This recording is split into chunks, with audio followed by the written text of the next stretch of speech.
Alors bonjour, je m'appelle Olivier Taduc, je suis auteur de bande dessinée et j'ai à mon actif quelques séries dont une série qui s'appelle Chinaman qui est sortie chez Dupuis, qui raconte les histoires d'un émigrant chinois à l'époque des cow-boys.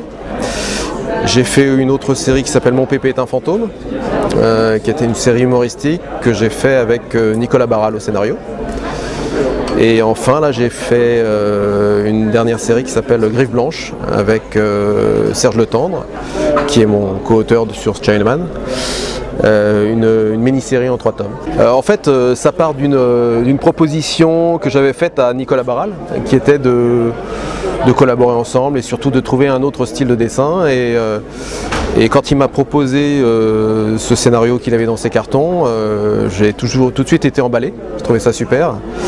Et donc on a enchaîné comme ça 4 albums. Vraiment, c'était une très très grande révélation pour Nicolas Barral d'ailleurs, qui n'était pas connu en tant que scénariste, puisque lui est plutôt dessinateur sur Philippe et Francis, sur les adaptations de Léo Mallet avec Nestor Burma, et sa collaboration avec Tonino Benacquista sur plusieurs séries. Donc il est vraiment connu en tant que, plutôt que dessinateur, quoi, en tant que dessinateur, et là c'était l'occasion de découvrir son talent d'écriture. Alors lui scénariser, non, il a trop de talent pour ça, je ne pourrais pas lui imposer ça. Non, je suis prêt à scénariser pour moi.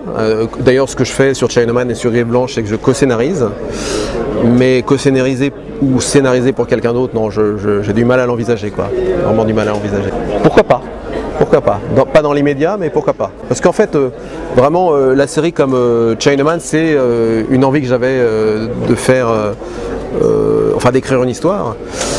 Et l'écrire avec un scénariste en qui j'ai pleine confiance, et ça m'allait déjà très bien. Ça m'allait déjà très bien.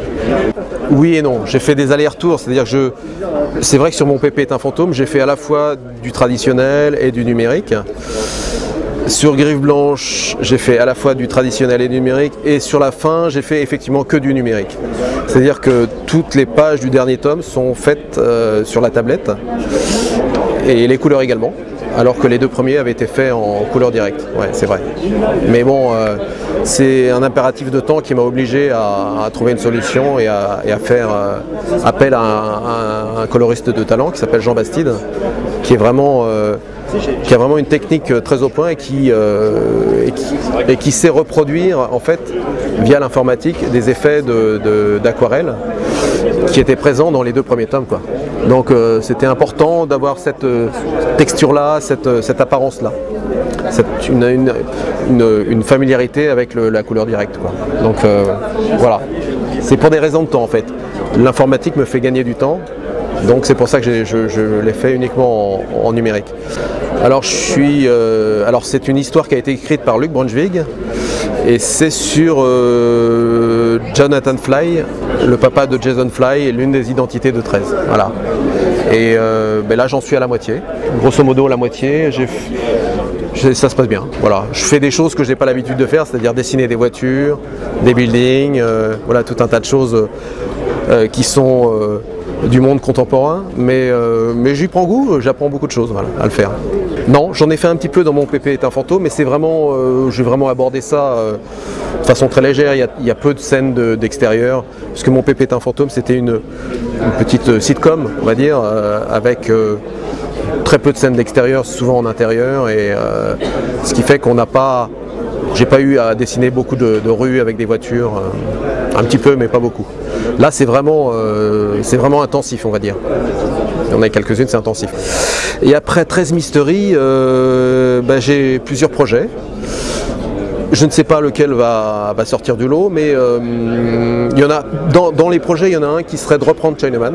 Ça c'est une série que j'ai vraiment envie de reprendre avec Serge Letendre, voilà. Mais ça serait une revisitation, c'est-à-dire plusieurs années après.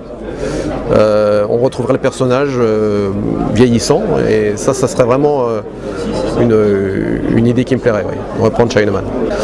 Mais pas dans le 13 Mysteries. Enfin, en tout cas, j'espère, parce que si on me dit qu'il n'y a que des Asiatiques, je suis mal barré. Voilà. Disons que c'était un peu ma marque de fabrique, oui. C'était des univers qui m'étaient proches. Alors c'est vrai que dans Mon pépé est un fantôme, il se trouvait que quand Nicolas Barral m'a proposé le scénario, l'univers était pas tout à fait celui-là. Et on en a beaucoup discuté et on s'est dit que ça serait bien s'il y avait un peu de nous-mêmes dans cette série. Et c'est vrai que ma femme est d'origine corse et donc quelque part on retrouve un peu cette situation familiale comme dans Napoléon III. Même si tout se passe très bien entre mon épouse et moi et on n'est pas séparés. Alors je dirais que ce qui m'a fait venir à la bande dessinée sont les grands classiques à la base. Par la suite j'ai découvert les comics et puis la bande dessinée franco-belge à travers le western, Giraud, Herman et tous ces auteurs réalistes.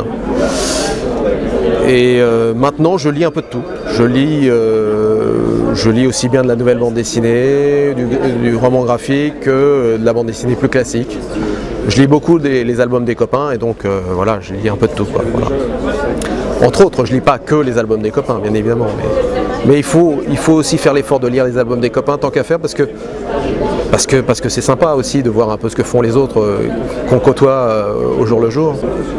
Moi je dirais que tous les autres auteurs me sont très différents et donc me surprennent dans leur façon de travailler, dans la façon d'aborder ce métier. J'ai l'impression qu'on est tous, à la fois ça semble classique et normal de travailler, de dessiner, mais chacun a sa façon d'aborder le dessin de façon différente. Et moi je suis toujours fasciné par ça, de voir les autres, comment ils abordent le dessin. Et donc quelque part, tous les autres dessinateurs me surprennent, quoi, me surprennent vraiment.